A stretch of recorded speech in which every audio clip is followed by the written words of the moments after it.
Welcome to tonight's Infowars Nightly News broadcast. The date is Wednesday, November 16, 2011.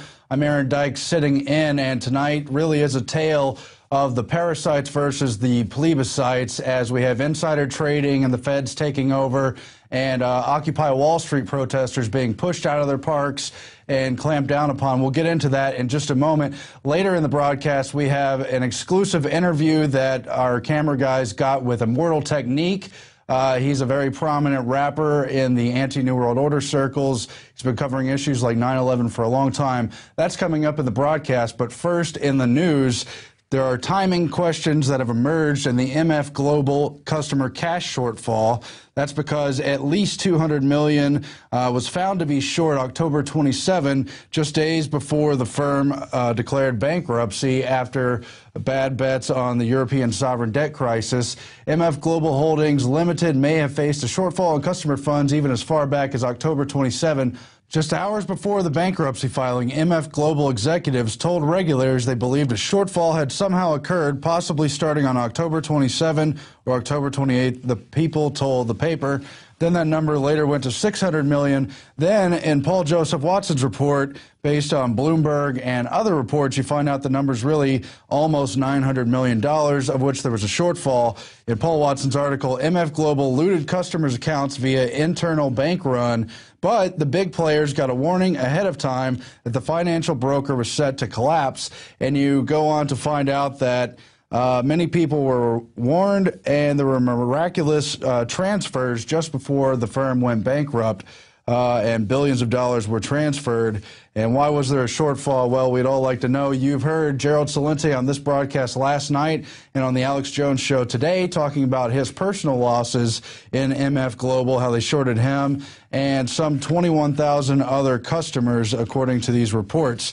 And at least one CFTC commissioner is upset about it. Bart Chilton, a Democratic commissioner of the U.S. Commodity Futures Trading, who reports on the $600 million missing. The money's not where it should be. I think something nefarious has happened, potentially something illegal.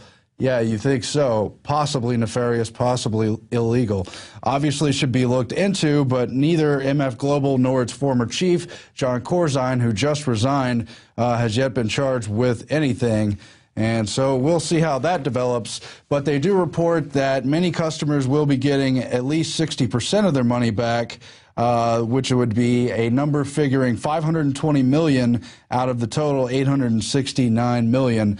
That was essentially stolen and questionably transferred just before the bankruptcy. Something to watch. Meanwhile, New York police have ousted the Occupy Wall Street from Zuccotti Park, and Mayor Bloomberg said that decision was his and his alone. Mine and mine alone, the quote says.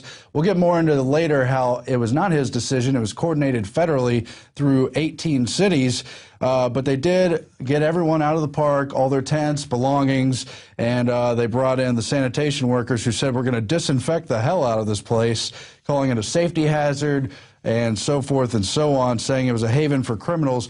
We have some of the video now from Luke Radowski of We Are Change's coverage of the ousting of the occupiers. All persons must temporarily leave the park. If you refuse to immediately remove your property from the park or refuse to leave the park, you will be subject to arrest.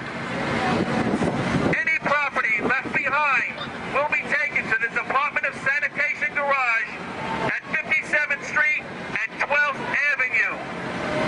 All tents and other property have been removed from after the tents and property have been removed from Zuccotti Park, and the park has been removed. So they're pushing them out here, and then we have another clip where they're beating people in tents and pushing other people back. And we're going to show you coming up, too, where they had the sound cannons waiting and ready to go. And so you'll hear some of the protesters chanting, reciting the First Amendment, which certainly should apply even over these civil codes, but that's the very premise the police are using. This is respecting an establishment of religion. Or prohibiting the free exercise thereof. Or infringing the freedom of speech.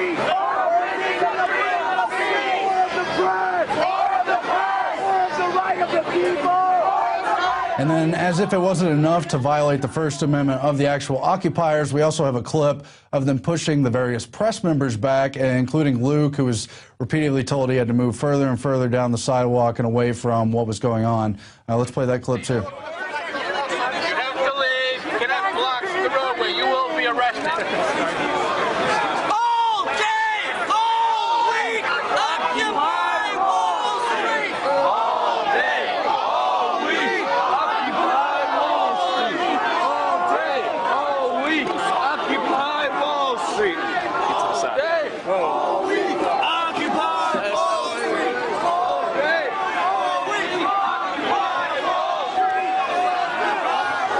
Street. All day, all week, occupy Wall Street. All day, all week, Occupy Wall Street! Yeah, so you can see here that this part of the crowd is almost all journalists. Everybody's got cameras clicking away. They're being pushed back by police also. And of course, all these people, regardless of what you may think of their views, are completely protected by the First Amendment, except when they're not in a de facto clampdown from the New York police.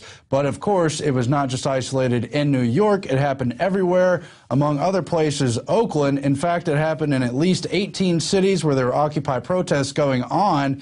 And Washington's blog puts together how Homeland Security coordinated the 18-city police crackdown on Occupy protesters. And chief among that is the Oakland mayor, Jean Quan, who admitted there was a coordination, there was a conference call going on prior to this. They discussed, among other things, how to use city codes to have an excuse to get people out, sanitation and safety premises, as they did in New York. You also have mayors and police chiefs who talk strategy on protests. That's in the AP, and they admit that they, wanted to urge the removal and that they would, use excuses like the criminal elements supposedly showing up, supposed gang activity, the presence of homeless people just seeking food, and all the rest of it. But what you really got here is a federal coordinated crackdown. They, quote, advised to seek a legal reason during these conference calls that focused on zoning laws and existing curfew rules to skirt the protection of the First Amendment, the first among the Bill of Rights, which were not to be violated for any reason instead of any reason you could think of, as you see here in this disgusting crackdown on Occupy protest. And it happened all at once, and it's just disgusting that Homeland Security has, in fact, been turned against the people. They started off at the beginning of the Patriot Act with violating the Fourth Amendment and so forth and so on, down to the TSA searches, and now it's down to the First Amendment. I guess the Second Amendment's really all that's left, but I'm sure Homeland Security will find a way to come after that as well. And there's more articles confirming it. Wonkette reported on it. Surprise, surprise. Homeland Security coordinated the crackdown. You've got the Examiner, who spoke to someone in the Justice Department who confirmed that indeed it was Homeland Security who coordinated these conference calls among the police chiefs and mayors of these various cities. So we'll look more into that as it continues to develop. In other Homeland Security and Department of Justice news, the Department of Justice is trying to make it a crime to, quote, lie on the internet.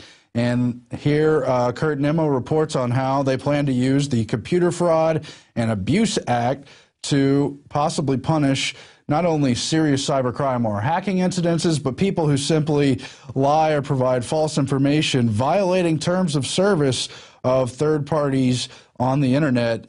And they give the example in Digital Trends of reporting a fake name on Facebook, lying about your weight on a dating site, or using Google if you're under the age of 18.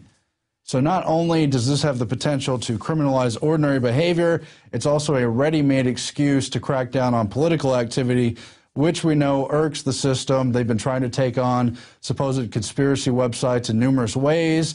We know the Department of Defense, among others, have been deployed to counter conspiracy theorists and take them on in the cyber world. We know people like Cass Sunstein have called for disruption and outright infiltration of conspiracy theorist groups, and now they just have another tool they can use to crack down on that or any other group. We're all at risk. It's definitely one of those hang together, hang separate situations as they really try to bring in new levels of tyranny as they try to shut down what was once the Wild West of the Internet.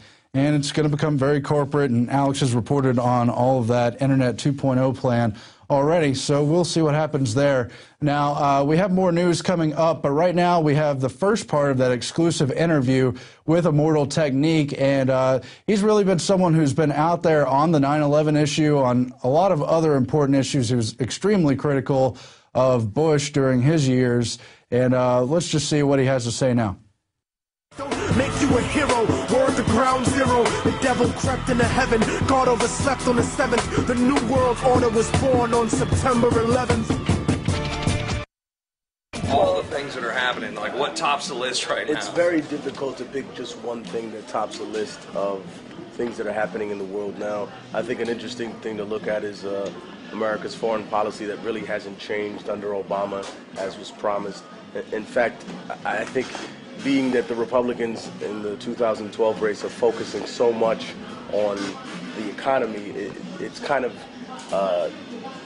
an unspoken truth that Obama is a war president. He's not someone who came in here and shut down Guantanamo Bay like he said he was going to. I think one other interesting thing is the continued sort of push and pull between Republicans and Democrats for show about what they're going to do about the Wall Street situation. Occupy Wall Street has definitely had its impact on the process, but I think it's going to take a little bit more than just them. They're going to need to push through specific policy or to pressure individuals who are in power enough to make a decision. So I think between that internal struggle and the outward foreign policy issues, there's definitely plenty to worry about or concern yourself with if you look at the global field. I've been visiting as many occupiers as I possibly can on the road for this martyr tour, and I think one of the things that's most striking to me is how, even though they're trying to work more and more cohesively on a strategy that's encompassing of the entire movement, it's incredibly important that they not lose sight of the fact that they do have internal problems within just that area, that they have problems that just fit that specific county or region which they should deal with. And I think that's very important, and I see them continuously doing that, whether it's homelessness, drug abuse, things that may not be solely relegated to where they're from, but that they have to deal with on a local level and not just a federal quote-unquote war on drugs blanket on everything. You know, it's very personable. You know, when people get help there, they're getting from someone whose first name they know. When they're talking about these horrible issues of homelessness or homeless families, these are people that have also lost their home. They're talking to people who can identify with their struggle, not some government agency that's faceless and really lives in a dimension without compassion. Any group that poses a significant amount of collateral or can raise leverage against any government agency is going to try to be co-opted by just about anybody, whether it's far left or far right or what even designates that title. You know, that's up for grabs too when it comes to these, because you may find factions of a group which are less inclined to be in line with the complete strategy, but say, okay, I've been working with this guy's, whether it's a left-wing group or a right-wing group for 10, 20 years, I haven't seen the results I want. Here's the raw power and energy of a very, very active and aggressive group of people that are aggressively and actively demonstrating, and yet they have not, like the police unfortunately have, descended into violence and blind anarchy. I think when they see the power of that movement, the nonviolent protests, but also the ability to confront government, that's something they want to have in their arsenal of weapons. So why wouldn't anybody try and infiltrate it? Whether it will be infiltrated, I think, is another story. You know, we're talking about a wide collective group of people, and this is, if anything else,